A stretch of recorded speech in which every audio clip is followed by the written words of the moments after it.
Hi, everybody. It's Chris Fletcher from MusicBizMentors, and I'm your host of the podcast Making Money, Making Music. And so this is actually podcast number 5. And so our last podcast, we talked to a musician by the name of Robert E. Lee, and he shared a lot of information with us. And one of the big things is he started mostly as a musician, singing and playing piano, and also working his way up to going on the road with Casey and the Sunshine Band. And as he started writing his own material, he wanted to think he started thinking about like, I think I could write music for TV and film. So he told us that he went in, he started interning with producers who actually do that kind of stuff, and they gave him a shot. And then before he knew it, he was doing stuff for Bravo. And now he has created and produced lots of music for a lot of TV. And you know, that was a skill though. He had to learn how to do recording by going to school. And there's a lot of programs you can learn out there and things like that. But the biggest deal for him was the networking, that he just showed up at things and met people. And I know sometimes it's not easy for musicians to do that, but sometimes it really is just showing up and being in the room so you can meet people that are actually doing the work that you want to be involved in. So to me, it's very important. So the 3 things that he really talked about that we're going to talk about today is growing your music skills. And by doing that, you can get some other jobs that maybe you never even thought of, or maybe just do your own recordings and your own videos and stuff like that. The next thing is that he talked about that diversifying his skills gave him a lot of different ways for him to make money to support him and his family. And so we're going to talk about those kind of things today and maybe give you some ideas of jobs that maybe you never even thought of before. There's a lot of them out there, and so we want to like plant some seeds, and then you can say, "Hey, maybe I could do that." And that's the whole reason we actually do these podcasts after we do the interviews. It's to kind of just focus on specific ideas and different careers and talk about how to get you started. And then last but not least, we will talk about networking and kind of give you some ideas for you so you can network yourself. So, as I expressed before, our audio podcast will come on a Thursday, and the following day on a Friday we will have all this up on a video so you can follow along if you'd like. So let's get started. So here we go, pulling up the PowerPoint for the video so you can follow along on Friday, the day after we actually put this out of audio, so you can kind of take some notes and things like that. So here we go, talking about advancing your skills and engaging in networking to kind of grow your music career. So don't be afraid to advance your skills. Vocal and music skills, there's always somebody better than you. It could really lead to session work, corporate bookings. It could even lead to you deciding to teach. And all that means money in your pocket. Also, I often attend a webinar at least once a week myself to see what's going on in different areas and update myself. And also maybe to see what other industry people that I want to network. So, or take an online course. Sometimes you can take an online course and it will give you all the materials you need to get started quickly. You know, be a sheet music expert. There's actually a program to do that kind of stuff. I've been doing Canva for a long time. There's an advanced Canva class now to kind of get your graphics better, but maybe after you do it, you start doing it for other people too. Or even edit videos. You know, for every song we put out, that we have to have a video with it. And so it doesn't have to be on film, it can be on your iPhone. And so there's a lot of those programs that you can edit yourself. And so maybe you'll start doing that and you'll start liking it. So maybe you could find a job doing that. I'm always convincing people to attend a music conference. If you don't know about it, just go up online to Google and say, what are the top 2024 2025, probably 2025 at this point, a music conferences in the United States. And you can click into each one. Go to one that's closest to your home. A lot of people go to the South by Southwest, which is in Austin, which is a killer conference. There's a lot of industry people there. There are workshops. There's places that you could actually perform, but you have to submit to perform way, way ahead of time. Like South by Southwest is actually in March every year, and the deadline to submit to possibly showcase just passed. So it is now August, so it was the middle of July. So you need to start planning those things, because the best thing you want to do is perform. If you perform at the South by Southwest, you and your band and one other person who helps you out can go to the conference for free. And it's probably worth going to the conference, but it can be pretty expensive to go yourself. And so you want to start thinking about those things to get yourself to meet some industry people that are all in one place for 3 days. So conferences can be really helpful also.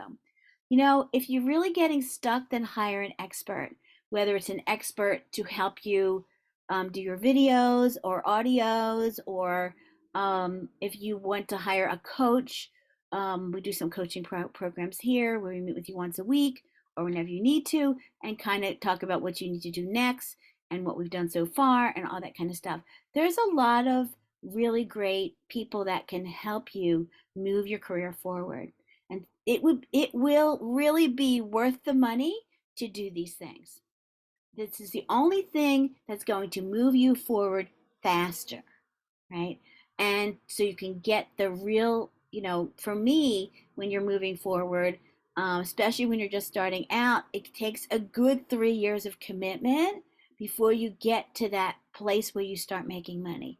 And 3 years may seem like a lot of time, but it really, really isn't. So let's get started talking about develop your skills and what kind of music jobs you can get by advancing your skills, those kind of things. Let's just talk about conquering your instrument, right? If you can know how to read sheet music, if you know how to jam, if you know how to do more than one instrument. I mean, there are different kinds of guitars, like you're a rock guitar player, but you also play flamenco guitar. Or like my friend who plays piano, but also plays Hammond piano, but also does background singing, will get you booked every time. And so if you want to be a touring musician, go out with other people, you are going to have to be a really good musician to do that. So you can pick up the songs fast, so you can do rehearsals, so you can travel with them, and stuff like that. And a lot of people, if you want to be a touring musician with another band or something like that, some people don't set out to do that, but start with doing session work. And then once they like what you do, and that's when they start asking you to go on tour with them. And so if you want to do something like that, it's important to know how to either, if you're singing, to sight read, and also if you're performing. And then maybe, some really good jamming will also help with those kind of things. Can you learn that? Can you think about how another way you can play something like that? Sometimes that really helps when you're doing session work and when you're on the road or putting a set together or something like that. So if you want to get more session work, you mean to start telling people you need more session work. Tell everybody. You never know who's looking for a musician just like you. And you can even go online and see what studios are near you and contact the studio by email, or to walk in and say, hey, anybody, I need another guitar player. I'm a session player. I play these instruments. Have a card or something with a QR code or something to go exactly to samples of your work. Got to have samples of your work. Have a little bio, those kind of things. Or even ask them if there's a producer that comes in often that you can send your material, because a lot of producers use certain musicians all the time. So if you want to do session work, you got to get your stuff together. Performing live, whether it's for yourself or for others, you got to be a good player, and you got to have good stage presence and things like that. So conquering your instrument is going to be number one.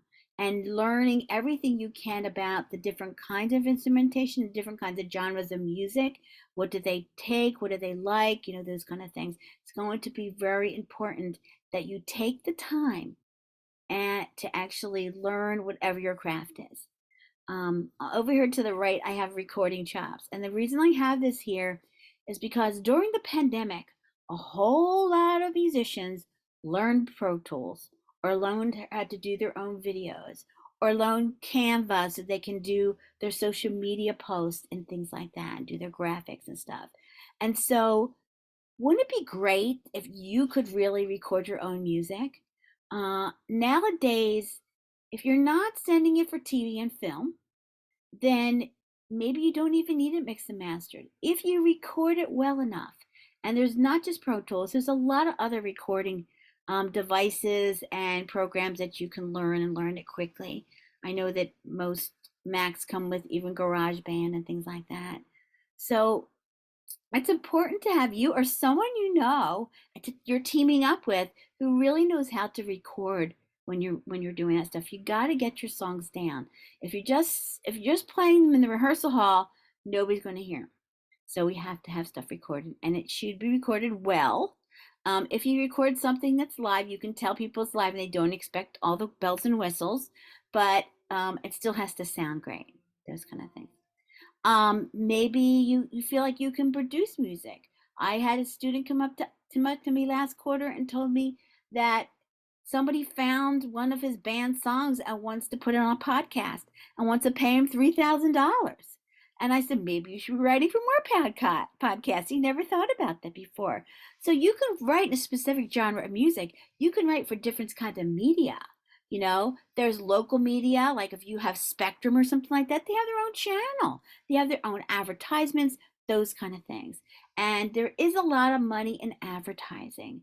And so if you're interested in that, then you really have to study that kind of media and then think about how would you write something like that. And then one day we will go through pieces of, if you want to do something like that, what are the bunch of things that you need to do to get yourself in front of people. So we will do a whole couple podcasts probably talking to people about how they've gotten from one place to another and started placing their songs.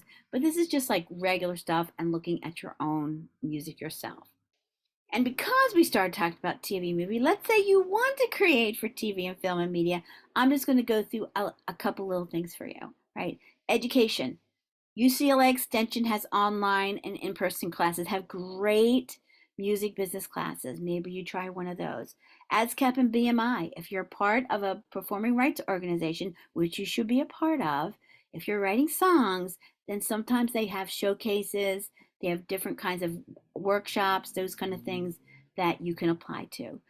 There's some conferences. We talked a little bit about South by Southwest. It's in March. And then the Taxi Road Rally, which is in November in Los Angeles. Those things have a lot of well-known industry people who come together for a weekend, give workshops, mentoring. They go to the showcases, they'll get to see who you are. You never know when somebody's going to offer you a deal. So you should really think about going to one a year. I'm not asking you to go to one every week. These cost money.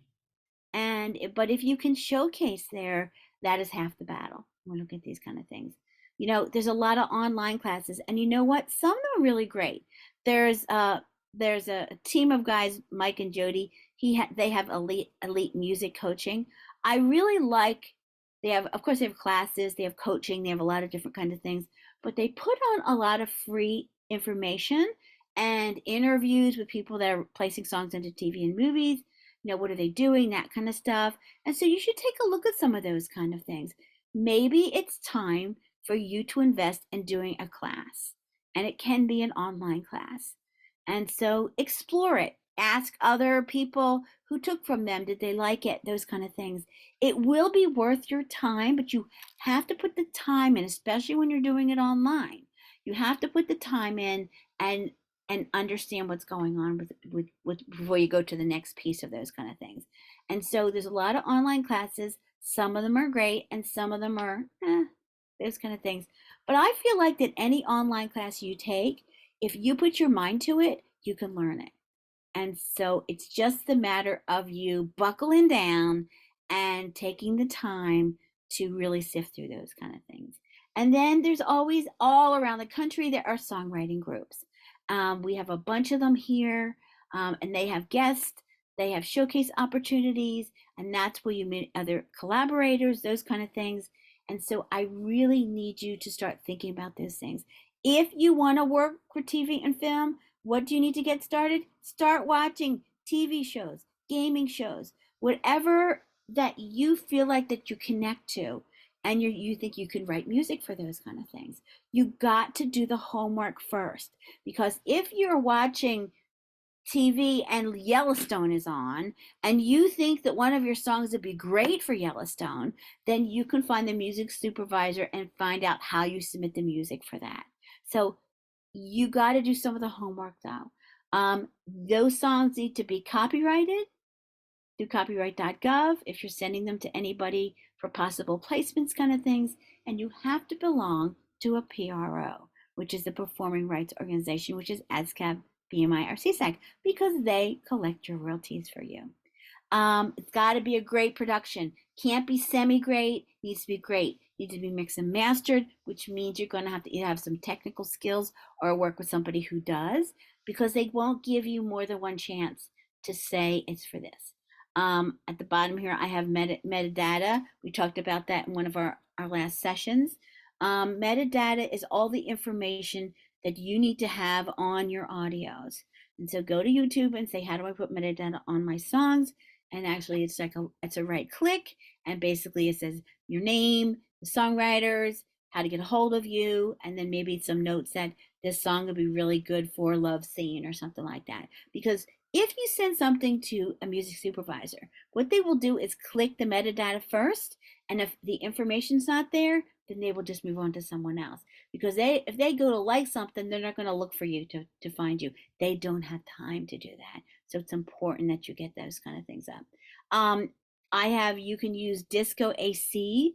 This is maybe the sixth time in the last two years that I sat and listened to a music supervisor or somebody who owns their own catalog about using Disco AC, because they use that to organize a lot of the music. So as a musician, you can put 500 songs up there for $10 a month. That is pretty good. So you should look at it if you want to start sending stuff out, and it's easy for them to move your music over and things like that. And then think of all the new networks we have: Netflix, Hulu, Amazon, local programs, local ads, those kind of things. They all need music. And because they're not as popular as HBO or Disney or something like that, it may be easier to get into those series shows that they're putting out, those kind of things. And so for me, is trying to just plant a seed that if you really want to do some of these things, that you got to get the education to do it, you got to get the music skills to make that happen, and then you have to know how that part of the business works. So you have to submit and look professional doing those kind of things. So when we talk about diversifying your skills, when we talked to Robert Lee, he was talking about how he started moving into other areas, and sometimes he's trying them, right? So he started just fiddling around with putting music up on TV and film, and somebody opened the door for him for Bravo. And so when they asked him for some music samples, he sent them a bunch of music samples, and he got them to him early. And he said his work ethic, he feels like, got him that job. And then he needed his own studios to do that kind of stuff. So he went out and found a studio that not only had a studio in it, but also had an upstairs where they had a lot of events and things like that. And that's when he started learning how to do more video for people. And then starting not only videotaping, but started helping people produce TV shows. And today he is placing songs into TV and movies still. He is doing his own music projects still. and he is producing a music comedy show called Laughter After Dark that's on Amazon and is going to be going to other networks pretty soon. So by diversifying each of his skills, he got another job. And so sometimes he's spending a lot more time on doing TV and film, and sometimes he spends more time on putting the TV show together, and sometimes he's working on his very original projects. Sometimes he's asked to perform for a special event or something like that because he has those music skills, those kind of things. And so he has a bunch of jobs. And what I find that if you want to do this music thing as a career, then what happens is that you will do two things really well, and that will bring in money to you because there's ups and downs depending on what you're doing. If you're performing live, everything shuts down November, right around the holidays till probably the middle of January, unless you're doing a Christmas show or something like that. And so it's just really important that there are knowing there's ups and downs. So what do you do during those times? How do you bring money in? So having that second skill is important. Also, I've had a lot of musicians that are very skilled at their instrument and start teaching. And in my classes, when I'm doing some of my electives, I always say that probably if there's 12 people in the room, that probably at least 10 of you will sometime in your life teach, whether they think you are going to or not, those kind of things. And so as you get better, you're always better than someone else. And I tell a lot of people that they were like, oh, but I don't want to teach kids. And I said, well, then don't teach kids. There's plenty of adults that want to learn how to do an instrument, how to sing, how to just even add to their lives with music kind of stuff. And you can get paid more when you work with adults. So never throw an idea away because you never know when it's going to prosper for you. And it's not like you throw a skill away, but I feel like that you kind of compromise and start knowing which ones are going to start to make you money and which ones you enjoy the most. Because this music thing should be enjoyable, and it's not always enjoyable. Sometimes it is a job with those kind of things. But if you start being really upset because you have to go perform live and you do it 200 days a year, then maybe you need to start looking at something else. So the people I know that perform over 200 dates a year love it, and it is their life, and they would not give it up for anything. Those kind of things, and I think that you will learn that. So as you start getting those skills and start getting out there and doing some things for other people and for yourself, you will realize that getting the education or paying for that will be worth it, right? And so one of the ways that helps you move forward again is networking. And I totally understand that networking is not easy, especially if you're a shy person. So bring somebody with you when you go to something.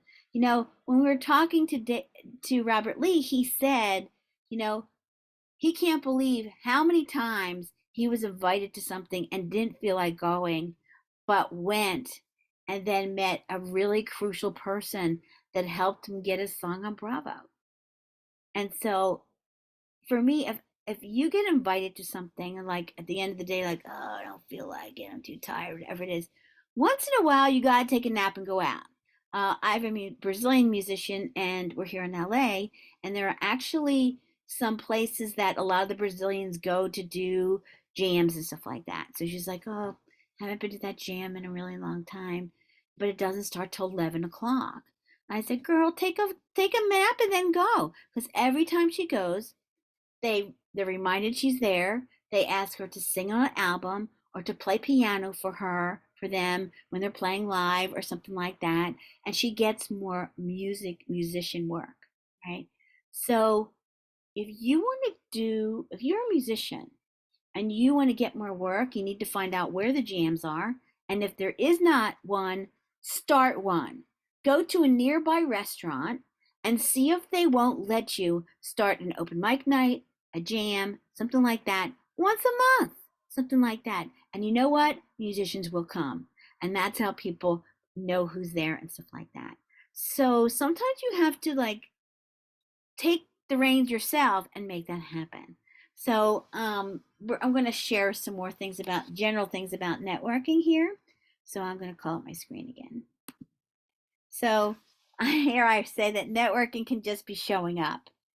It's not easy. If you could get, if I could convince you to go out once a month to some place where musicians gather, or a show, or a talk, or just a session, someone's recording session, whatever it is, that I would be so happy because I feel like that it will grow your career really fast. And so, if you're looking to form a band, you're recording, you want to record with other musicians, you want to do more session work, you got to start telling people that. So extend an open mic night, look for those jam music nights, and let all the musicians you know that you are looking for more session work. And then you've got to have a sample of your work, right? Start a conversation when you're out there. Love your song. What a cool shirt that was. A musician that we work with actually told me that he went to something like that and met a singer-songwriter who was looking to find a bunch of musicians to record. And so what he did was he became a production coordinator. He didn't think about doing that himself, but he's connected to a great group of musicians who perform live, can read music, doing session work, and so he got paid to do that. Not only paid to gather the musicians and rehearse them, but also and then they got paid again to record. But he got paid to organize all that stuff. He was like, I never even thought that was a job. So if you're connected already, there could be a job for you to do that kind of stuff. Bring a musician with you. If you're invited to a show, an industry party, there are strength in numbers. I have to tell you that it's easier when someone's with you sometimes to talk to somebody or bring up a conversation or something like that. And so it's okay. You don't have to walk in by yourself and feel like, oh, I'm in the corner, nobody knows me, those kind of things. So bring somebody else that is maybe not comfortable doing that stuff. They always say that if you're in a big room of people talking, my friend Dan Campbell always said, you walk around the room a couple times and kind of get the lay of the land. If two people are talking by themselves, then you should not approach. But if there's three people or more and they're in a group, put yourself in the middle of the group. See what they're talking about. Interject. Those kind of things. But again, just saying to somebody, oh, by the way, I saw your YouTube video. It looked really great. Just wanted to tell you, those kind of things. It's a good way to kind of break the ice when you're looking at that. Let people know that you're looking for work. No matter where you are looking for work, but you need to tell them what you're looking for. So they always talk about the 15-second elevator pitch, right? You get in the elevator with a guitar on your back, and a famous producer walks in, and they're a producer, and say, hey, how you doing, and whatever, and they go, oh, you play guitar, right? And then the next question for that person is, what kind of music do you play? And if you tell somebody rock, they're like, oh, good for you. But if you say, I do an array of music, rock, jazz, blues, those kind of things, and I have a band that sounds like a little bit like Bruno Mars meets AC/DC or something. And so I like to have those. So you should be practicing. If somebody asks you what you do, then you should be able to say in a line or two what you do, including the genres of music if you want to specify those kind of things. So you got to have a business card. Business cards are not dead now. And a lot of people are putting in QR codes on them, so people will take the card and they'll scan it before they get rid of it, and then it goes directly to whatever you want them to look at, a video, a SoundCloud, whatever it is, those kind of things. Again, the QR code is king now because everybody knows what to do with it. Back in 2018 and 19, It's been around for a long time. And we were at a conference, and the college students didn't know what that was. And ever since the pandemic, everybody knows what to do with that. It's a direct link to whatever you want people to be direct to. So you got to tell people those kind of things. And so there's a lot of different things that you can do by just showing up, just being a part of something. Again, I'm not telling you got to go out every week. If you can go out once a month, good deal. It will grow, and then it will take your nap and go out. Go out. Drag another musician with you. Those kind of things. It's going to be very important for you to learn how to do some of these networking skills. It will grow. It will grow your career. You will meet people that you never knew you could meet. And doesn't have to be in LA. It's all over. People live all over the place doing music.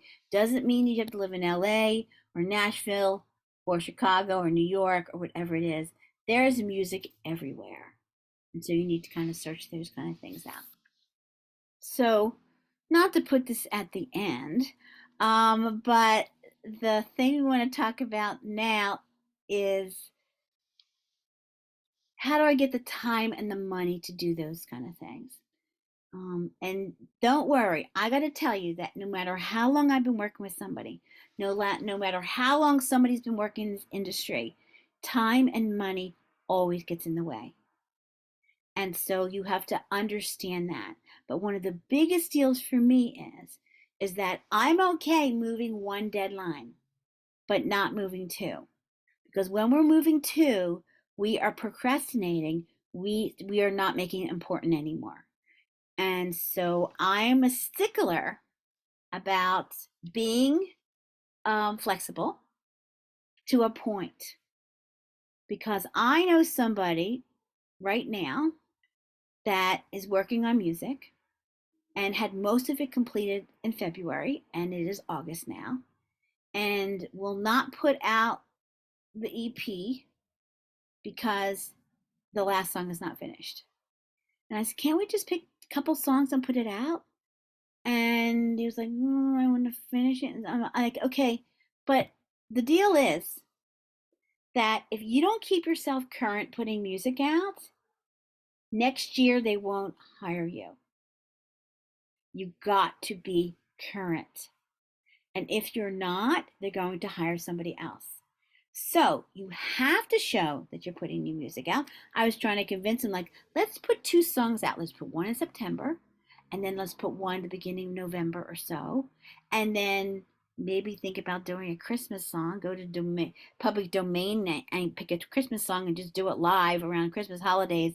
And you'll tell these people that the two songs they're putting out are pre-releases for the LP that's coming out in January. He's fighting me. And so this is a whole new world. And so you need to know what the process should be. And as an indie artist, I understand that it's a lot to do yourself.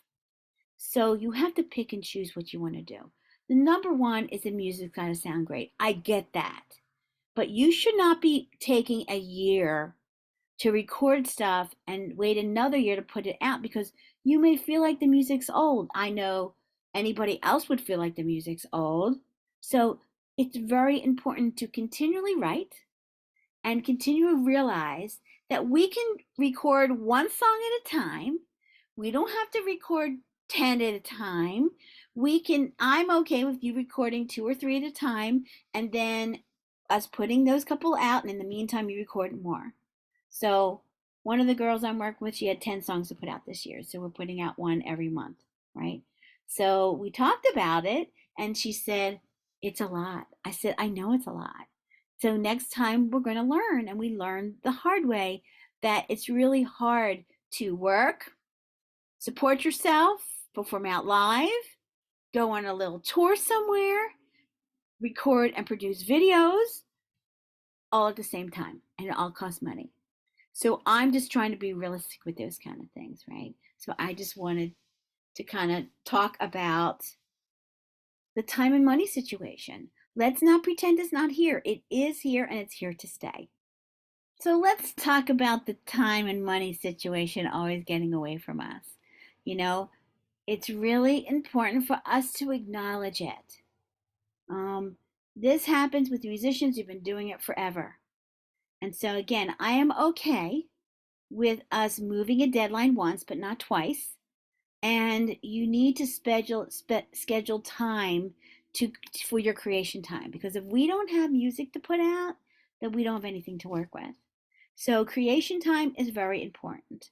Networking, finding other musicians as friends. A music friend will always give you another gig. If they're working at something and they get a bigger gig, they need somebody to fill in for them, right? That's how those situations happen, right? So having the other musicians as friends is going to just open up your network. Many musicians who want to learn how to do Pro Tools or do songs for TV and film, they find somebody they get a paid intern position with a producer, a studio owner, anything like that, so they can kind of mentor with them and make it happen. There are paid internship positions. You can actually go to entertainmentcareers.net, or also Indeed. Always is a good one to look for those kind of things too. Turning your music skills into an indie job, that's my goal for you.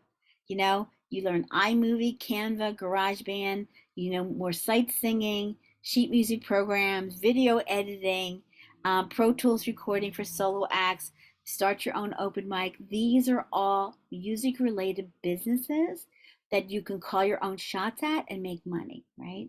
So take on an extra job or create one. If you need money for those kind of things, then I know a musician who's a singer who is working 3 different jobs so she can pay for her recording. And it took her a while to make it happen, but you know what? I'm really proud of her. I am proud that she has made this a serious thing and told everybody, listen, I can't go out with you on Friday night because I'm earning money because I want to put my music down, right? So giving a commitment to this may be you having to do something, but using one of these music skills to have a job when you can call your own shots and do it whenever you want, that's the key to make things happen. So you don't have to worry about the money, those kind of things. You just need to dedicate the time to do that. So again, I want you to feel and know that time and money always gets in the way, no matter how long you've been doing it. Just accept it and adjust to it. But don't give up on it because it's the way people move forward in this music business career that we're doing.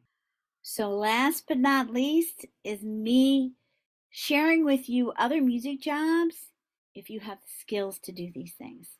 A lot of musicians don't talk about playing at church on Sunday. There are church bands. There are music directors because they can gather the band together and learn the music ahead of time. And between 8 and 12 every Sunday, they are playing at a church. And just to give you an idea, most of those musicians make anywhere between $100 and $200 a week to show up on Sunday mornings and play some songs. If you have your own sound system, you can become a live sound engineer. Look for a place that's near you that doesn't have a sound system or sound engineer, and decide what days you want to come in, those kind of things. If you are walking around a park in your area and all of a sudden you see signs there's a summer concert series, guess what? They need somebody to run sound. It's usually through your city or through the or your chamber of commerce or something like that. Job for you. Writing sheet music for choirs and theaters. You and I both know that there are programs to teach you how to do that, but the musicians who need that for theaters and choirs and things like that, they are not going to learn that. They are too busy rehearsing and doing their shows. They want somebody else to do it. We had somebody one time, we would send them what we needed, and within the next day they would send us our sheet music for $35. After a while, we started telling everybody because people were like, "Ooh, your stuff looks good," right? And so who's doing it for you? So we started telling them, and then she said, "Stop giving my name out because I'm a musician too. I have too much work now, that kind of stuff. May you have that problem, do that kind of stuff. Piano tuner. Who thought that was a job? I have a friend that lives in, the Massachusetts, Boston, those areas that have a lot of churches, and her husband tune pianos and church bells as a job with those kind of things. She went to Juilliard, and that's what they're making money at right now. Tech helper virtual events. There are a lot of people still doing virtual events or selling a virtual ticket, but there's some technology that has to happen during that time. And so people are, if they're good at it, they're offering their services and making some good money doing that stuff. You are really good at what you're doing, guitar and bass clinics. There are a lot of music companies. If you are good, they will hire you to do those kind of things. So you got to go to the equipment company yourselves, or go to the NAMM show, which happens in Los Angeles in January every year, and in July it happens in Nashville, and it's the equipment companies. So you're not familiar with the kind of equipment that you need to attend one of those. Instrumental music for weddings, for ads, for conference events. Again, us talking about if you're a singer, they all want somebody to sing a certain song as they walk down the aisle, or do their or do some kind of event where they're having a happy hour, and they want somebody just to play flamenco guitar or something like that. And so you can play those kind of events and get paid some really good money. They're corporate events, right? And one day I'll sit down and do a session on how you find those kind of things too. Voiceover for things like Spectrum ads and Audible and cartoons. If you're a good singer and you can do voices, there are advertising companies all over the place. So you should look to see if there's any advertising companies. Do some samples of your work, or if you find somebody who does it, ask them if they will introduce you. That's happened to one of the musicians that we work with. Stage coaching. One of the girls at school, she was a singer. She did hip hop. She was a great lead person on stage. She went across the street to Hollywood High and asked if they had an after school program that she could teach the teenagers how to put on a good stage show. She had a job there. So they paid her to do those kind of things. Summer cover band. Again, I know in the state of California that we have 200 summer concert series every single year. And most of them have in the park or on the pier or some place, some kind of park or something. And it's run by the city. And they do one a week, two a week, some of them. And some of them use all cover bands, and some of them don't use all cover bands. Some of them just does, a summer series that's jazz. Some of them do a little bit of everything.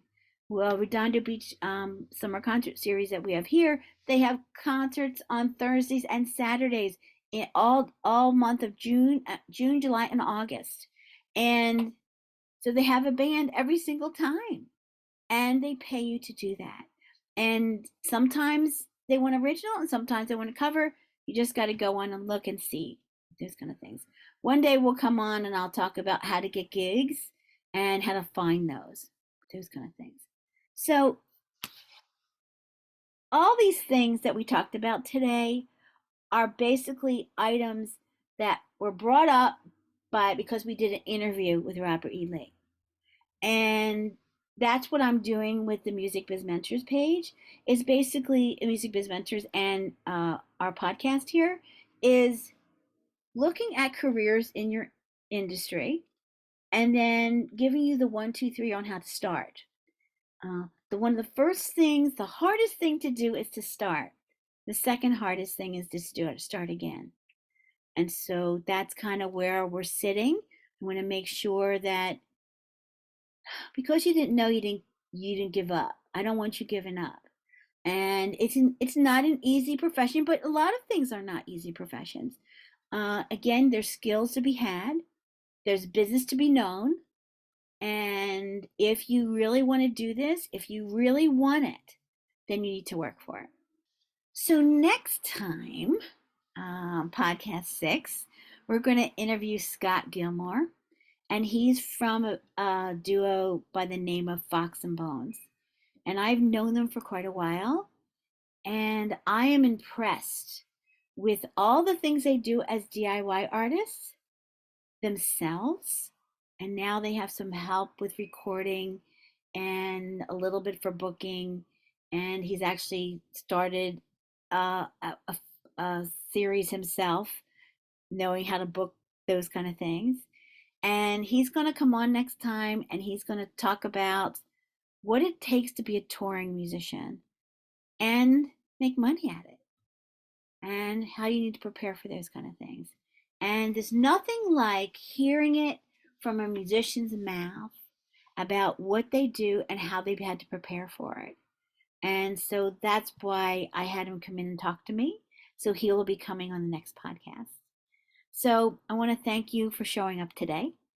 Hopefully, some of those things will spark your interest. If you have a cool musician you know who's doing something interesting, then please email us at musicbizmentors@gmail.com. Let us know who it is, and we'll be glad to interview them for you.